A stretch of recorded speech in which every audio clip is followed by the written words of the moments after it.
এই মুহূর্তে breaking news, Mohun Bagan ক্লাবের সাধারণ সভায় ধুন্ধুমার পরিস্থিতি তৈরি হয়। সদস্যদের মধ্যে ধাক্কাধাক্কি, চেয়ার ছোড়াছুড়ি, দুই কর্তার অনুগামীদের বচসা, হাতাহাতি। মোহনবাগান ক্লাবের সাধারণ সভায় ধুন্ধুমার পরিস্থিতি তৈরি হলো।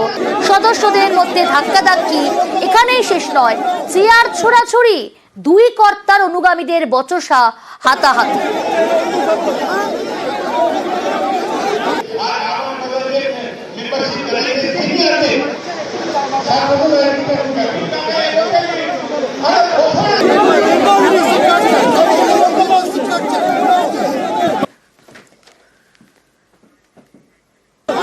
মোহনবাগান ক্লাবের সাধারণ সভা ছিল, আর সেই সভায় ধুন্ধুমার, সদস্যদের মধ্যে ধাক্কাধাক্কি, চেয়ার ছোড়াছুড়ি।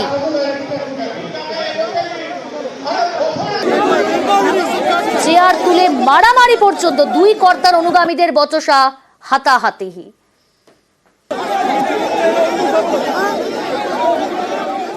ধাক্কাধাক্কিতে হয়েছে হয়তো, কিন্তু চেয়ার দিয়ে মেরেছে বলে আমার জানা নেই, এরকম আমি দেখিনি। আর দেখুন, আমাদের এগুলো হচ্ছে স্পোর্টস ক্লাব, উত্তেজনা থাকবেই। আমরা ফুটবলের সমর্থক, 90 মিনিটের আমাদের শরীরে আগুন ধরে, তো সেই জন্য উত্তেজনা থাকবেই। একটা যে কোনো পরিবারে 10টা ভাই থাকলেও তাদের মধ্যে কোনো পয়েন্টে যদি ডিফারেন্স হয়, সেখানেও একটা কথা কাটাকাটি হয়, একটু হয়তো উচ্চ গলার স্বরে কথা হয়, সেটাই হয়েছে।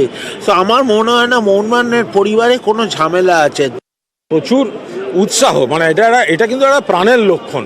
মানে একটা এজিএম, তাতে নিশ্চয়ই একটু মতপার্থক্য কোনো ইস্যুতে, আবার ভালো কাজের সবাই প্রশংসা করছে, তার মানে যে ক্লাবটা মানে প্রবল জনপ্রিয়, মানে সেখানে বর্ষিয়ান মানুষরা রয়েছেন, তরুণ প্রজন্মরা রয়েছেন, তো সেইখানে একটু এদিক ওদিক, তাতেও এমন কিছু মানে সেটা কোনো মানে কখনোই সেটা নিয়ন্ত্রণের বাইরে যায়নি।